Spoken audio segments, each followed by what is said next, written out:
Chapter 14. Drawing upon all they've learned, tonight Emma and Cory encounter their final ghostly passenger. In this pivotal moment, every lesson, every experience, every revelation comes together. The air grew thick with anticipation, the gentle rocking of the train slowing to an almost imperceptible crawl. Then, without warning, the Christmas Express shuddered and let out a final mournful wheeze. Its usual cheerful clatter dissolved into a silence so profound it seemed to press against their eardrums. Emma and Cory, still hand in hand, turned from the dissipating form of the ghost to press their noses against the cool glass.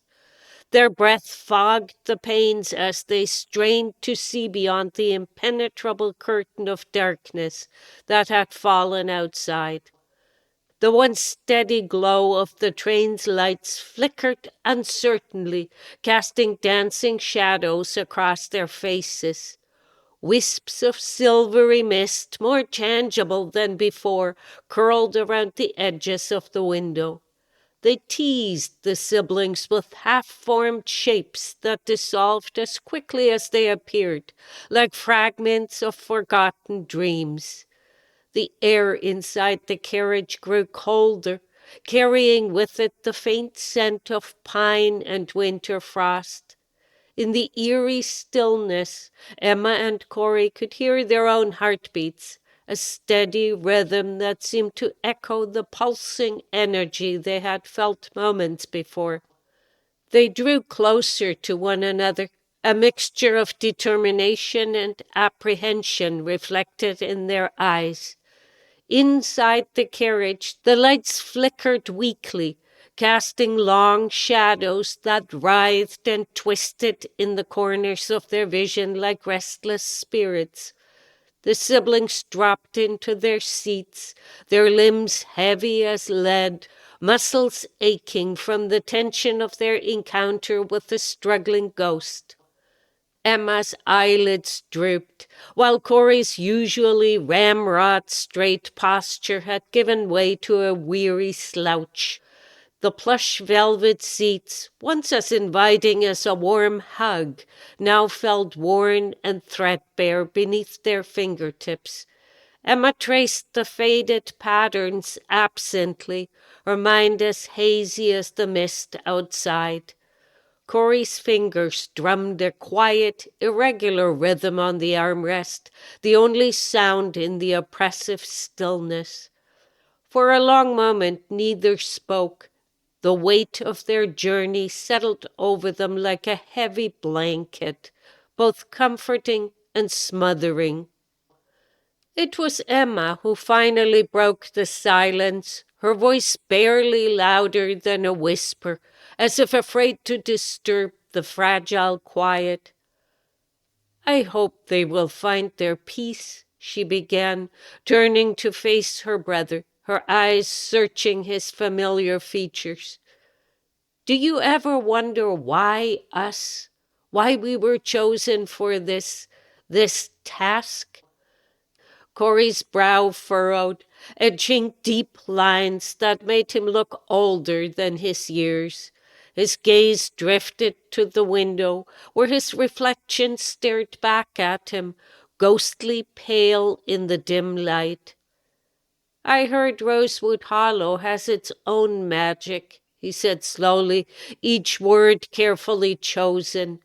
"When we first got on this train, I thought it was going to be some kind of magical Christmas adventure. I never imagined—" He trailed off, his hand sweeping through the air in a gesture that encompassed their surreal surroundings. Emma nodded, a sad smile tugging at the corners of her mouth. "It's been so much more than that, hasn't it? Each ghost we've met, each story we've heard, they've all left their mark on us. It's strange. Cory mused, his voice taking on a reflective tone that reminded Emma of their father. At first I thought we were just observers, watching these moments in history like some kind of interactive museum exhibit. But with each ghost, it became clearer that we were actually part of their stories. We are changing things, Em. Or at least I think we were. Emma leaned forward, her eyes bright with sudden intensity, like stars breaking through storm clouds. But what if we weren't supposed to, Cory? What if we've altered the course of history? What if we've changed things that weren't meant to be changed? The question hung in the air between them, heavy and tangible as the mist outside. Cory ran a hand through his hair, a gesture of frustration he'd picked up during their journey. The movement wafted the faint scent of pine and cinnamon, remnants of their earlier adventures, towards Emma, momentarily transporting her back to happier moments. "I don't know, Em," Cory admitted, his voice tight with the strain of uncertainty.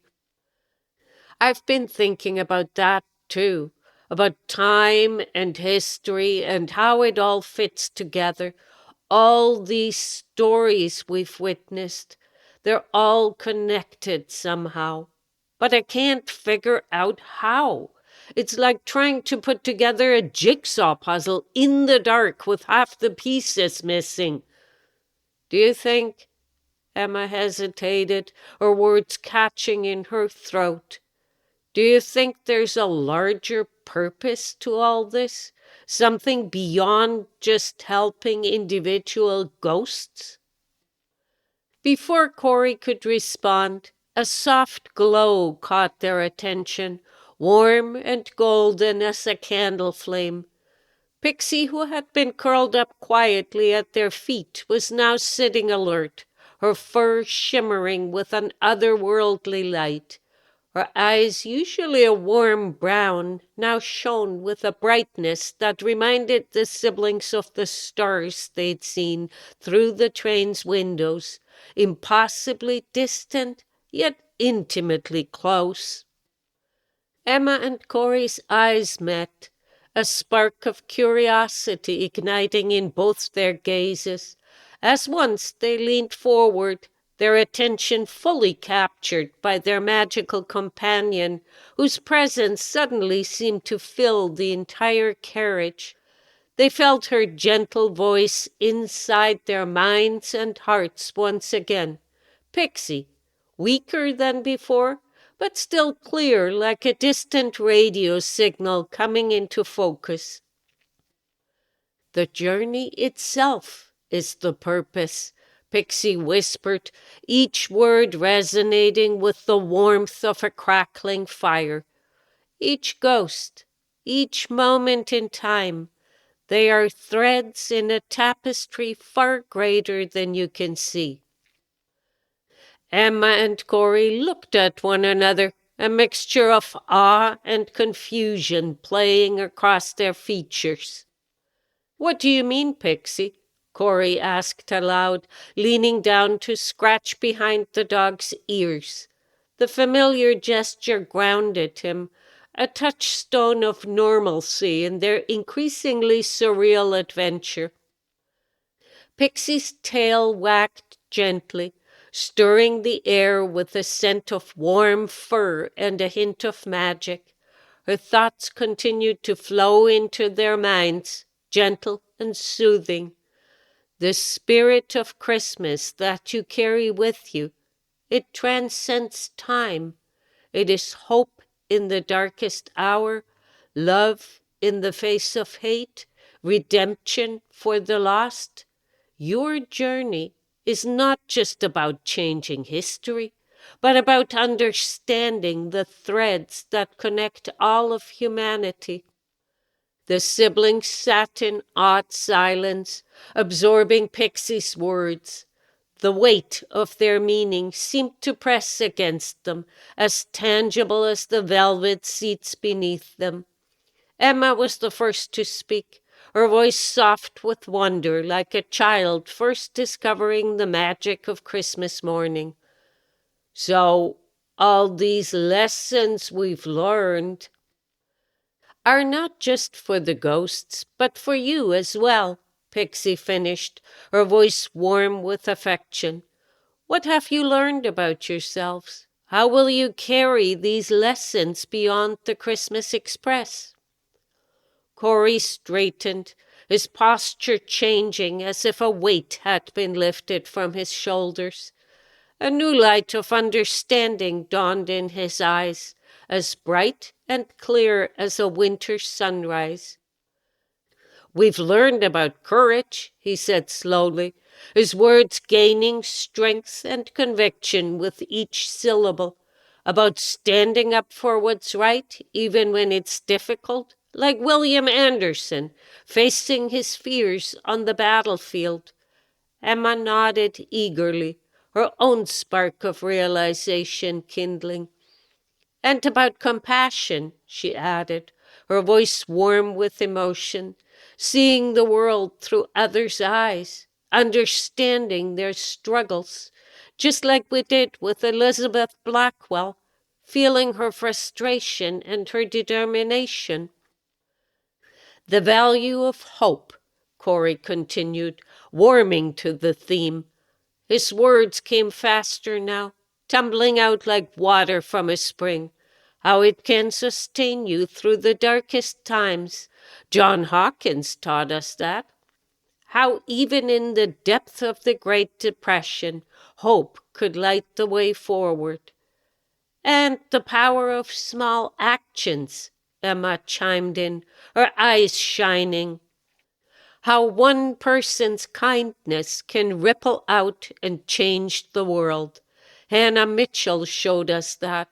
How her work during the war touched so many lives." "And justice," Cory added finally. "Reverend Johnson taught us that social justice demands unwavering vigilance and participation, and how music and art are courageous tools for change." As they spoke, a subtle change began to occur around them. The flickering lights steadied and grew brighter, chasing away the lurking shadows. A warmth seemed to seep back into the carriage, banishing the chill that had settled in their bones. The worn velvet of the seats seemed to regain some of its former luster, soft and inviting once more. Inspired by their reflections and Pixie's wisdom, Emma and Cory turned to face each other, a new resolve shining in their eyes like polished gemstones. "We won't give up now," Cory said firmly, his voice ringing with determination. "Whatever challenges are ahead, whatever ghosts we still need to help, we'll face them together, just like we faced everything else on this journey." Emma nodded, reaching out to clasp her brother's hand. Their fingers intertwined, a physical manifestation of their strengthened bond. "Together," she agreed, her grip tightening. "And when this is all over, when we're back home, we'll remember. We'll carry this spirit with us always." The next hours passed in a blur of conversation, laughter, and shared memories. They recalled each of their encounters in vivid detail, analyzing the lessons learned as if they were piecing together an intricate puzzle. They strategized for future challenges, their words painting pictures of potential adventures yet to come. Laughter bubbled up between them as they remembered moments of past conflict, marveling at how far they'd come. The sound filled the carriage, warm and bright as holiday bells. In quiet voices they shared fears and hopes they'd never dared speak aloud before, each confession bringing them closer together. As their talk wound down, Emma and Cory realized how much they'd grown, not just as individuals, but as a team. The journey had forged a bond between them stronger than steel, yet as flexible as a willow branch. "You know," Emma said, a soft smile playing on her lips, her eyes twinkling with mischief, "I used to think you were just my annoying older brother, but now—" Cory grinned, reaching out to ruffle her hair affectionately. The familiar gesture was filled with a new warmth, a tenderness that hadn't been there before. "Now I'm your annoying older brother who's also your partner in time-traveling Christmas magic?" Emma laughed, the sound clear and bright as sleigh bells. She swatted his hand away playfully, her movements lacking their former irritation. "Something like that.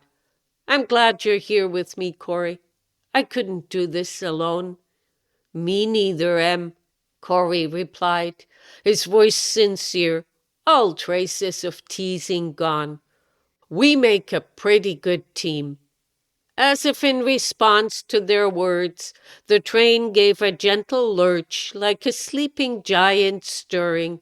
The darkness outside the windows began to thin, giving way to swirling colors and shapes that danced and twisted like the northern lights. The Christmas Express was ready to move again, to carry them to their next challenge. Emma and Cory exchanged a look of understanding and determination, a whole conversation passing between them without a word spoken. Whatever lay ahead, they would handle it, armed with the lessons they'd learned and the unbreakable bond they'd forged. Pixie barked softly, her tail wagging with renewed energy, stirring the air with magic and possibility.